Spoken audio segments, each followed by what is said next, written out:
Assalamualaikum warahmatullahi wabarakatuh.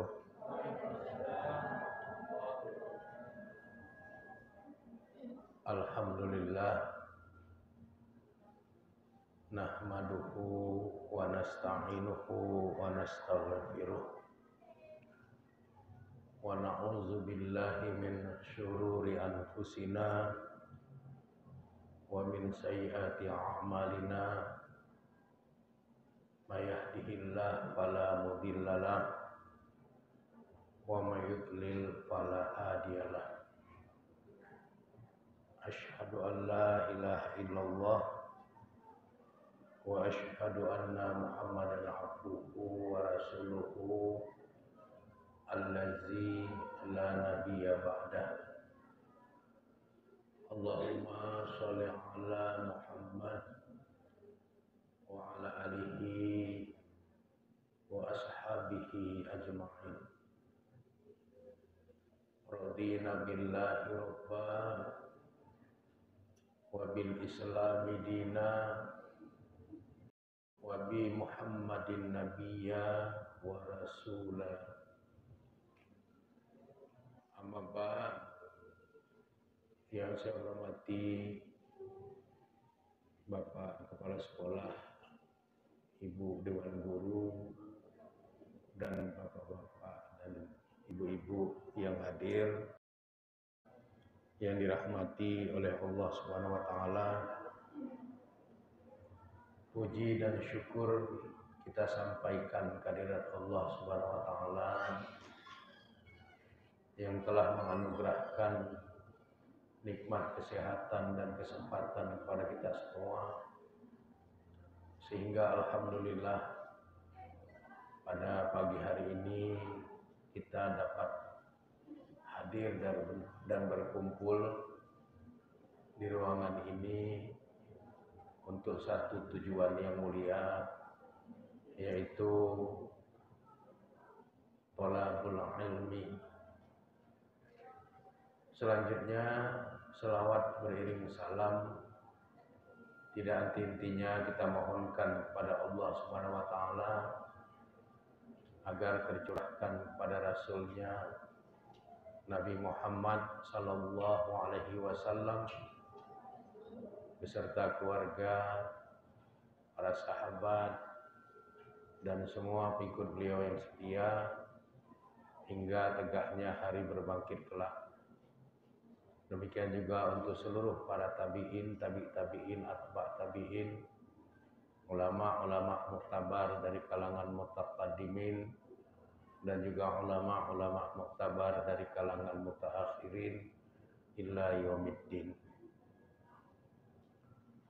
Materi pengajian kita pada pagi hari ini adalah Al-Bahru fil Quran. Al-Bahru fil Quran itu artinya laut atau lautan yang diceritakan di dalam Al-Quran.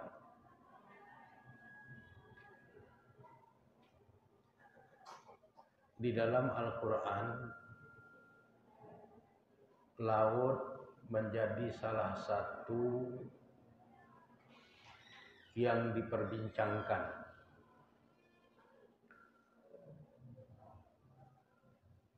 Sehingga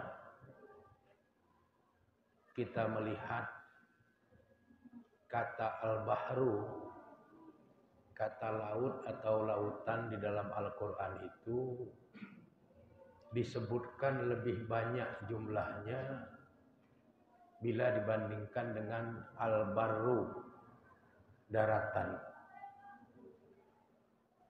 Kata laut atau lautan, al-bahru, itu disebut 32 kali di dalam Al-Quran. Sedangkan kata al-barru atau daratan hanya disebut 13 kali. Apa yang diinformasikan oleh Al-Quran itu faktual, sesuai dengan fakta, sesuai dengan realita atau kenyataan, di mana faktanya memang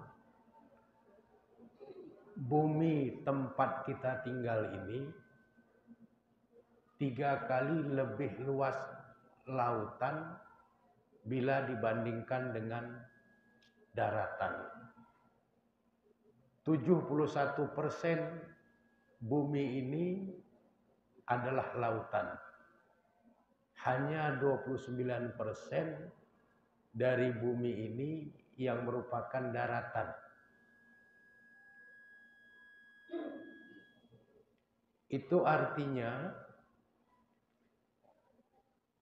Al-Quran memberikan isyarat kepada kita bahwa salah satu masa depan peradaban manusia itu nanti ada di laut. Jadi kalau hari ini orang masih banyak yang bertempat tinggal di daratan, maka kelak di kemudian hari banyak orang akan bertempat tinggal di lautan. Kalau hari ini baru daratan yang digali sumber tambangnya, maka di masa yang akan datang, di masa depan dari peradaban manusia, maka lautanlah yang akan memberi kekayaan tambang kepada manusia. Kelak di kemudian hari, anjungan-anjungan minyak, anjungan-anjungan gas lepas pantai di lautan itu akan sangat banyak. Begitu juga dengan anjungan-anjungan tambang yang lain. Ini artinya lautan adalah salah satu pilihan di mana manusia akan memenuhi hajat kebutuhan hidupnya dan tidak lagi hanya berorientasi kepada daratan. Kemudian Al-Quran juga menginformasikan hal-hal menarik berkaitan dengan lautan. Sebagai contoh, kalau kita membaca Al-Quran, surat Al-Furqan, surat ke-25 ayat 53. Di dalam surat Al-Furqan ayat 53, Allah berfirman, A'udzu billahi minasyaitonir rajim. Bismillahirrahmanirrahim. Wa huwallazi marajal bahrain. Dan dia Allah yang memberikan, yang membiarkan dua laut mengalir berdampingan. Haza azbun furat. Yang ini airnya tawar lagi segar. Wa haza milhun ujaj. Sedangkan yang lainnya airnya asin lagi pahit. Wa ja'ala bainahuma, dan Allah jadikan di antara dua air yang mengalir berdampingan itu barzakhan, pembatas. Wa hijran mahjura, dan dinding yang menghalangi. Ini adalah informasi yang sangat menarik, di mana Allah memberitahukan kepada orang-orang yang beriman ada Al-Bahrain, ada di mana di lautan itu rasanya tawar lagi segar, yang satunya lagi airnya rasanya asin lagi pahit. Ini informasi yang menarik. Sebab dalam pandangan yang umum, yang namanya air laut itu pasti asin lagi pahit. Sehingga dampaknya siapapun yang meminum air laut hanya sekedar akan menambah rasa dahaga dan tidak bisa menghilangkan dahaga. Karena asin lagi pahit. Tapi Allah menginformasikan kepada kita hamba-hambanya iman ada air laut yang rasanya itu azabun furat. Rasanya itu tawar lagi segar. Melebihi segarnya air tawar di daratan. Ini satu informasi yang menarik. Kemudian yang kedua, Allah menginformasikan dua air laut yang berbeda itu mengalir berdampingan, bertemu tapi tidak bisa bercampur karena ada pembatas atau barzakh. Dan bukan hanya ada pembatas, tapi juga ada hijron mahjuro. Ada dinding yang menghalangi. Jadi bagaimana mungkin ada pembatas tapi tidak terlihat? Ada dinding penghalang tapi dia tidak terlihat. Namun nyatanya kedua air laut yang berbeda rasa itu mengalir berdampingan, bertemu tapi tidak bisa bercampur. Dan bukan hanya satu ayat yang bercerita tentang itu. Di dalam surat Ar-Rahman, surat ke-55 ayat 19, Allah juga bercerita tentang hal itu. Marajal bahraini yaltaqiyan. Ada dua lautan yang mengalir, airnya yaltaqiyan. Yang lalu kedua air yang mengalir itu bertemu. Bainahuma barzakhun. Di antara kedua air laut yang mengalir itu ada barzakh, ada pembatas. La yabghiyan, yang tidak melampaui masing-masing satu di antara yang lainnya. Kalau kita membaca kitab-kitab tafsir muktabar yang bersifat turas, bersifat klasik, maka tidak disebutkan di mana letaknya dua lautan yang mengalir beriringan atau bersamaan. Satu airnya tawar lagi segar, satu airnya asin lagi pahit. Kedua air itu yaltaqiyan, bertemu, tapi tidak bisa bercampur karena ada barzakh, ada hijron mahjura. Tidak kita temukan informasinya di dalam kitab-kitab tafsir muktabar turas klasik. Padahal ayat ini sudah turun lebih dari 1400 tahun yang lampau. Kapan persoalan itu menjadi jelas? Persoalan itu menjadi jelas pada tahun 1997. Sejak oceanografer dari Prancis yang bernama Jacques Cousteau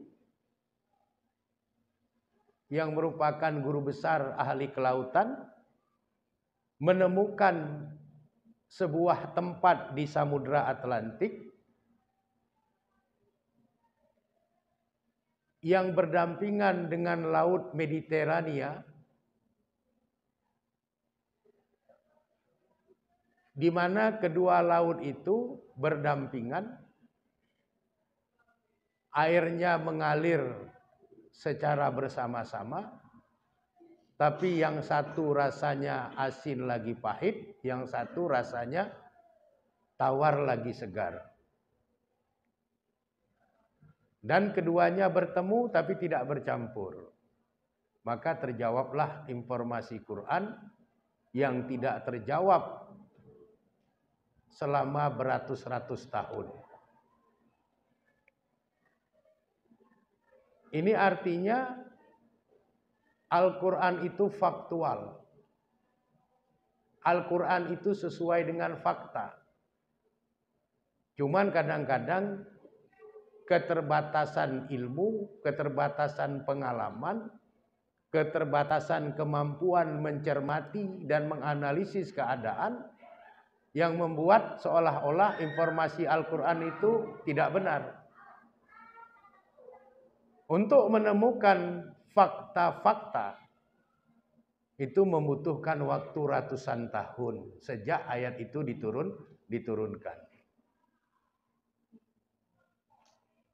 Efek daripada penemuan Jacques Cousteau itu,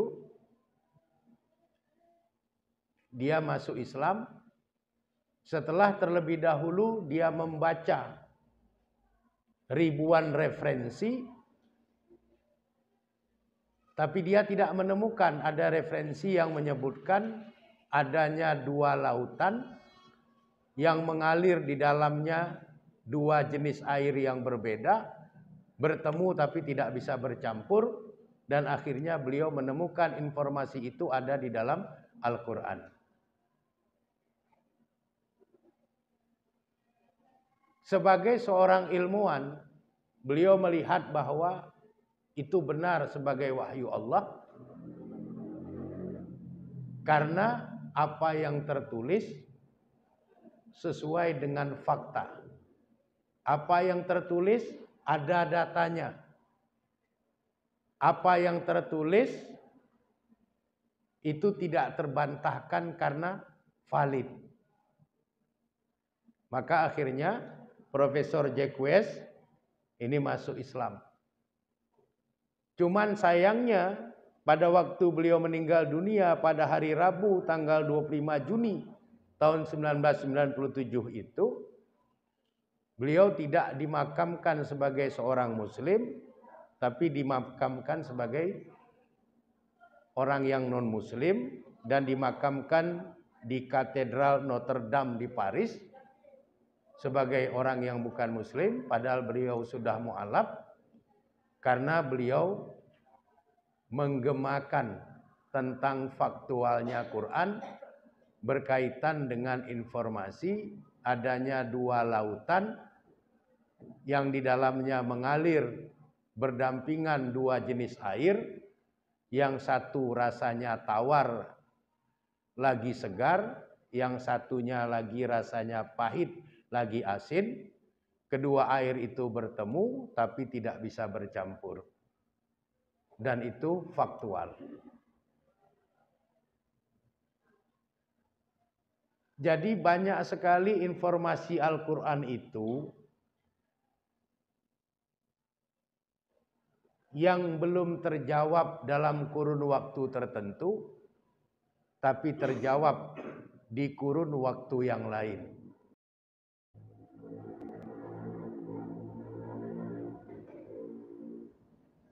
Jadi cerita-cerita Quran tentang laut itu sangat menarik.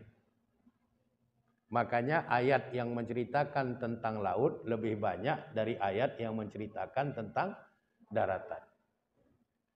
Laut itu sangat prospek bagi peradaban manusia di masa depan.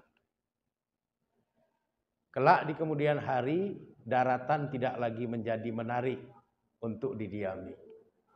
Daratan tidak lagi menjadi sawah ladang rezeki yang efektif. Kelak di kemudian hari, lautlah tempat tinggal yang lebih menarik dan sawah ladang rezeki yang lebih menjanjikan. Laut dalam versi Quran menyimpan banyak misteri. Semakin digali, maka semakin akan mendapatkan ilmu, pengetahuan, dan pengalaman yang luar biasa. Tidak hanya bagi orang-orang yang beriman, tapi juga bagi orang-orang yang jujur meskipun dia tidak beriman. Kemudian, Bapak Ibu yang saya muliakan, Quran juga bercerita di dalam surat Tur, surat ke-52 ayat 6. Di mana cerita Allah di dalam surat Tur ayat 6 ini diawali dengan sumpah Allah atas nama laut. Wal bahril masjur, demi laut yang di dasarnya itu ada api. Demi laut yang di dasarnya itu al-masjur, ada sumber api. Secara logika, bagaimana mungkin ada api yang menyala sedangkan di atasnya itu air? Sebab logika normatifnya, api itu akan padam oleh dinginnya air. Sehingga sebagian orang mempertanyakan, apa betul ada api di dasar laut? Sedangkan laut kita ketahui itu berisi air. Dan jumlah air yang ada di laut itu 3 kali lipat jumlah air yang ada di daratan. Apa mungkin ada api di bawah air laut? Tapi bagi kita orang yang beriman, meyakini itu, bahwa benar ada api di dasar laut. Kenapa? Karena itu firman Allah. Allah itu al-haq, yang maha benar. Maka apapun yang Allah firmankan, itu adalah kebenaran. Lalu kalau memang benar, timbul pertanyaan. Di laut mana yang dasarnya itu ada api? Ratusan tahun pula pertanyaan itu tidak terjawab. Sejak surat Tur ayat 6 ini turun, tidak terjawab selama ratusan tahun, baru terjawab pada hari Kamis tanggal 21 Oktober tahun 2021 dengan ditemukannya gunung api raksasa bawah laut di Samudra Hindia. Jadi di Samudra Hindia itu ada gunung api raksasa yang ditemukan oleh para ahli pada hari Kamis tanggal 21 Oktober tahun 2021 yang mengeluarkan panas, di mana daya panasnya itu mengalahkan daya dinginnya air laut, sehingga daya dinginnya air laut tidak mampu memadamkan api yang keluar dari gunung api raksasa itu.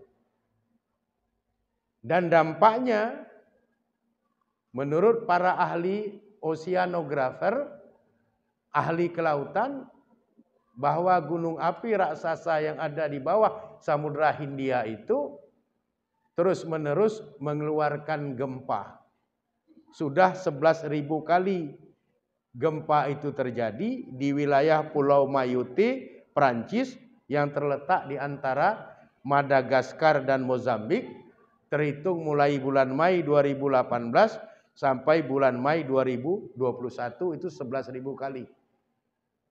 Tidak terhitung Juni 2021, 2022 dan 2023. Jadi apa yang Allah informasikan itu benar, sehingga ayat-ayat Al-Quran itu faktual, sesuai dengan fakta. Jadi bukan fiktif, bukan informasi hoax. Informasi Al-Quran itu faktual. Jadi kalau Allah bilang di bawah laut itu ada api, maka demikianlah adanya. Meskipun ratusan tahun yang lampau, orang belum tahu di mana letak titik api itu.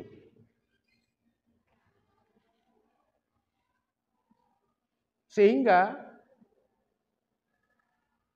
orang-orang beriman yang membaca Al-Quran itu harus lebih kreatif dalam keilmuan mereka untuk mentelaah, meneliti berbagai informasi menarik yang Allah sampaikan di dalam Al-Quran. Karena tidak ada informasi yang Allah sampaikan di dalam Al-Quran itu yang tidak faktual, yang fiksi, yang khayalan, itu tidak ada. Cepat atau lambat, apa yang Allah sampaikan itu akan menjadi bukti nyata.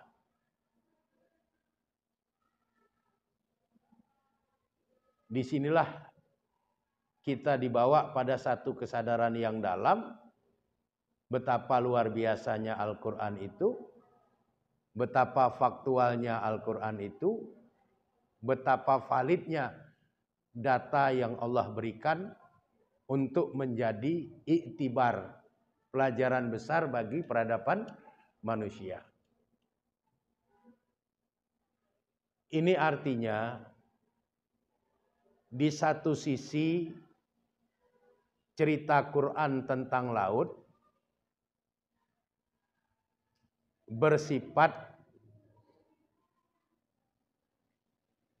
prospektif, bersifat sesuatu yang lebih menjanjikan bagi peradaban manusia. Di sisi yang lain, Allah mengingatkan bahwa di lautan itu pula ada bahaya yang harus selalu diingat, yang sewaktu-waktu bahaya di lautan itu bisa menghapus, meluluh lantakkan peradaban-peradaban besar manusia dan bisa menghancurkan dunia ini. Inilah yang disebut dengan Quran itu basyiron wa naziron. Quran itu mengingatkan, Quran itu memberikan kabar gembira. Di satu sisi Quran cerita tentang laut dan itu kabar gembira. Di sisi yang lain ada peringatan yang Allah ingatkan kepada orang-orang yang beriman bahwa salah satu penyebab kehancuran peradaban manusia, bumi dan alam semesta itu akan datang dari laut. Kenapa begitu? Karena kalau gunung api raksasa itu pecah, yang ada di dasar lautan Samudra Hindia itu pecah, maka akan ada tsunami dunia yang akan menyapu seluruh daratan dunia dengan air yang mendidih. Jadi kita lihatlah tsunami yang pernah terjadi. Hanya dalam hitungan menit semua selesai. Tapi kalau gunung api raksasa itu pecah, bukan hanya dalam hitungan menit, dalam hitungan detik semuanya selesai.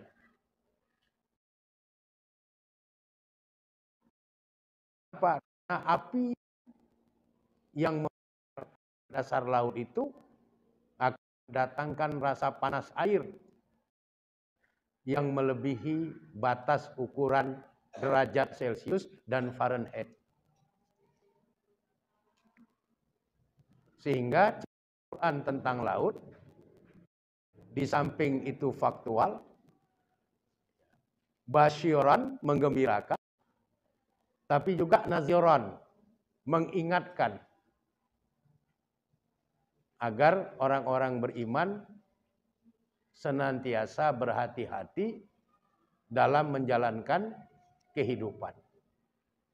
Kalau mereka nanti sudah lebih sejahtera dengan lautan, jangan lalu kemudian melupakan peringatan Allah bahwa lautan itu akan meluluh lantakkan peradaban manusia dan juga peradaban yang ada di alam semesta ini. Ini menarik cerita Quran tentang lautan. Kemudian kita lihat surat Al-Infitar ayat yang ketiga.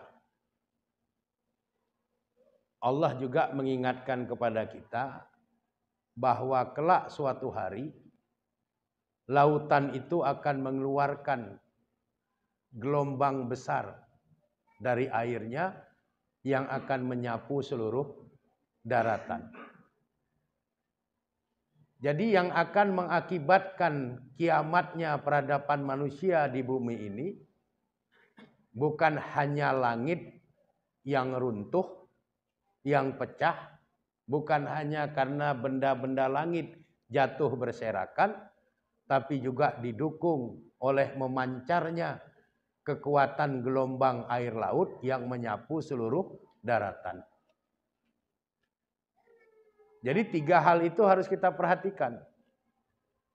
Ada peran langit, ada peran benda-benda langit, ada peran lautan dalam meluluh lantakkan peradaban manusia dan alam semesta. Iza samaun fatarat. Kalau langit itu sudah terbelah, sudah pecah. Wa izal kawakibun tasarat. Kalau bintang-bintang itu sudah jatuh berserakan. Benda-benda langit itu semua nanti akan jatuh berserakan. Bintang jatuh, bulan jatuh, matahari jatuh, planet-planet jatuh. Barulah kemudian wa izal biharu fujirat. Lautan akan mengeluarkan gelombang besarnya. Apakah proses itu sudah terjadi? Prosesnya sudah terjadi. Tapi finalnya wallahu a'lam bishawab. Sebab kiamat itu sifat terjadinya kata Allah di dalam Al-Qur'an baghtatan, akan terjadi secara tiba-tiba, sekonyong-konyong. Sama kematian. Kematian itu juga terjadi secara tiba-tiba. Tidak ada di antara Allah itu tahu kapan dia akan mati. Begitu juga tidak ada satupun hamba Allah yang tahu kapan kiamat itu akan terjadi. Karena sifat terjadinya kematian dan kiamat itu sama, baghtatan. Terjadi secara tiba-tiba, sekonyong-konyong. Tapi apakah tidak ada proses sebelumnya? Jawabannya ada.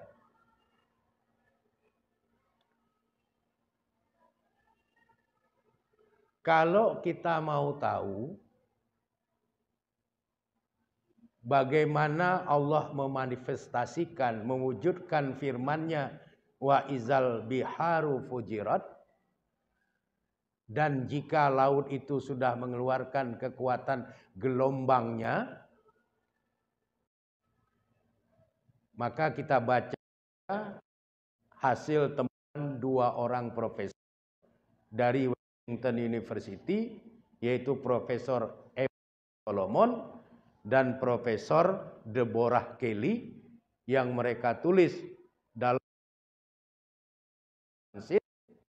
di mana mereka mengungkapkan tentang rahasia Oasis Pythia. Nanti buka Google, cari Oasis Phthia. Apa itu Oasis Phthia? Oasis Phthia itu adalah kebocoran bumi yang ada di dasar laut yang terus-menerus mengeluarkan gelembung metana yang berpotensi untuk memicu terjadinya gempa mahadassyat di patahan megatrust, patahan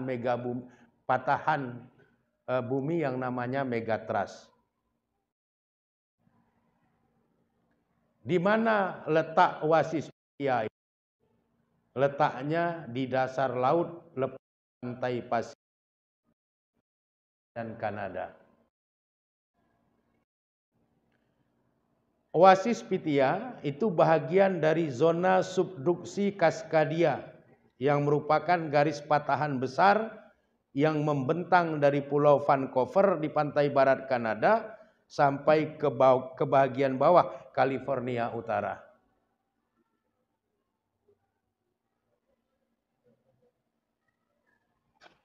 Kalau gelembung metana ini terus bereaksi, maka akan terjadi gempa mahadassyat di megatrust itu, di patahan bumi itu.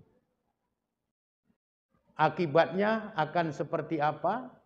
Akibatnya lautan akan mengeluarkan air yang sangat panas dan itu akan menyapu seluruh daratan, maka tidak ada yang bisa selamat dari kondisi seperti itu.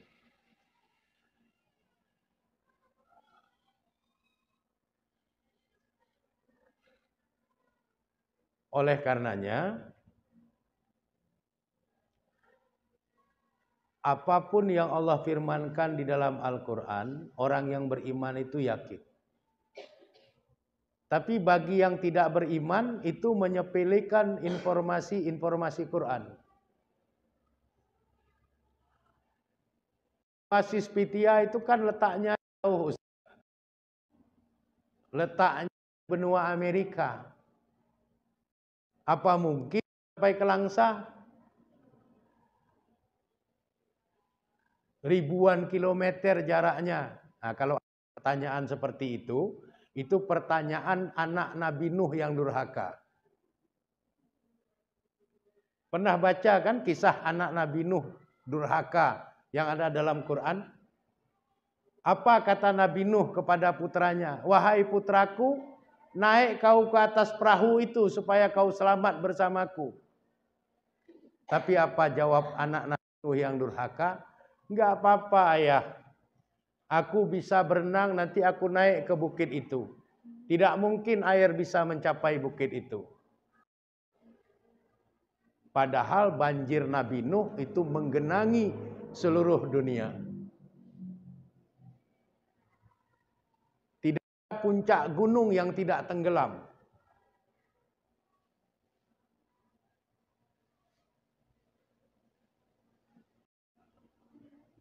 Oleh karenanya, informasi Al-Quran tentang laut, di samping bercerita tentang masa depan yang lebih menjanjikan bila dibandingkan dengan daratan di masa depan, tapi Allah juga mengingatkan, ada bahaya yang akan menyapu peradaban manusia dan menghancurkan bumi beserta alam semesta, yang salah satu potensinya itu ada di dalam laut.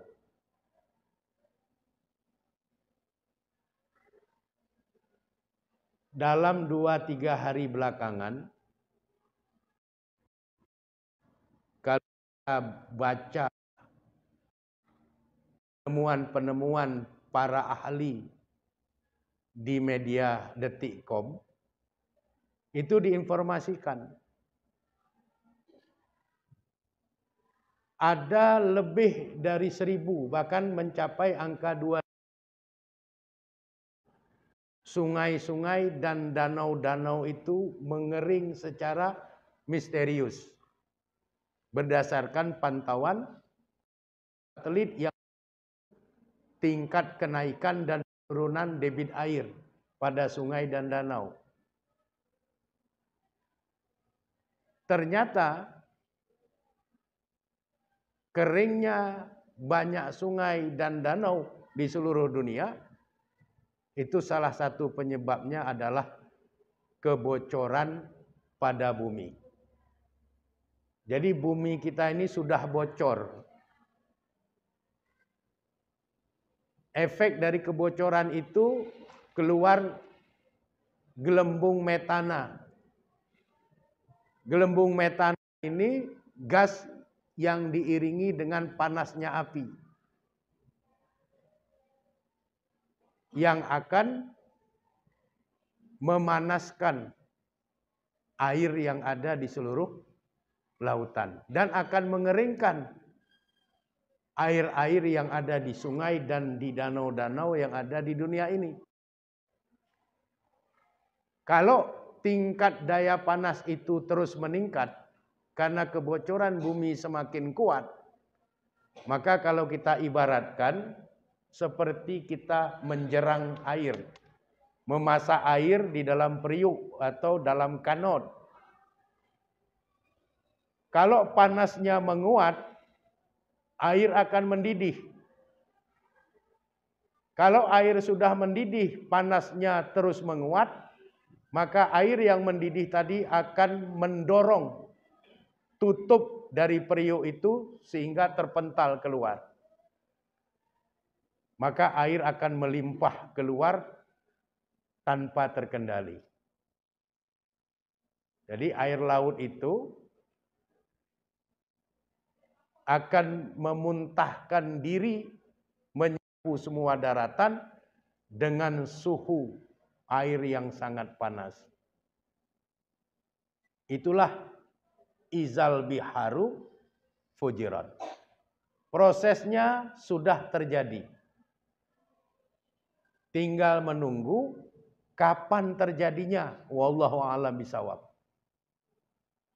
Karena kiamat itu baghtatan, terjadi secara tiba-tiba, sekonyong-konyong. Tapi bukan berarti tidak ada proses. Prosesnya sudah berlangsung. Sehingga jangan kita pikir dunia ini sedang aman-aman saja. Peradaban manusia ini sedang happy-happy. Ada persoalan yang tanpa kita ketahui, tanpa kita sadari, sesuai dengan skenario dan desain Allah, bahwa dunia ini nanti akan kiamat. Proses itu semuanya sudah dan sedang berlangsung untuk sampai pada saat yang Allah janjikan, yang satu orang pun tidak tahu kapan saat yang dijanjikan itu akan terjadi. Lalu bagaimana dengan kita? Bagaimana dengan nasib peradaban anak keturunan kita? Berkaitan dengan kita dan anak keturunan kita, solusinya hanya ada dua. Jaga iman, perkuat iman, teruslah jadi orang baik, perbanyaklah kebaikan di dalam hidup. Kalau kita menjaga iman dan memperkuat iman, tetap menjadi orang baik dan banyak berbuat kebaikan, mau apapun yang akan terjadi terhadap dunia, bumi, dan peradaban kita, tidak ada masalah. Sebab dengan iman kita, dengan kebaikan kita, kita akan tetap berada dalam keberuntungan. Berada di dalam kebaikan di sisi Allah Subhanahu wa taala. Oleh karenanya, melalui penjelasan saya tentang cerita Al-Qur'an berkaitan dengan lautan ini, hendaknya bisa menjadi pelajaran bagi kita semua bahwa jagalah iman kita dengan baik, peliharalah iman kita dengan baik, tetaplah jadi orang baik, perbanyaklah perbuatan baik, supaya kalaupun sesuatu itu terjadi secara tiba-tiba, kita sudah berada dalam kondisi yang terselamatkan, dalam kondisi yang beruntung, karena iman ada bersama dengan kita, karena hidup kita diliputi oleh banyak kebaikan. Inilah yang bisa saya sampaikan. Mudah-mudahan sedikit yang saya sampaikan ini dapatlah kiranya menjadi bahan perenungan untuk kita lebih berhati-hati dalam menjalani kehidupan kita yang sementara ini. Demikian, kurang dan lebih saya memohon maaf. Pada Allah Subhanahu wa taala saya memohon ampunan. Adanallah wa iyyakum ajmain. Wallahu a'lam bishawab. Walhamdulillahirabbil alamin. Assalamualaikum warahmatullahi wabarakatuh.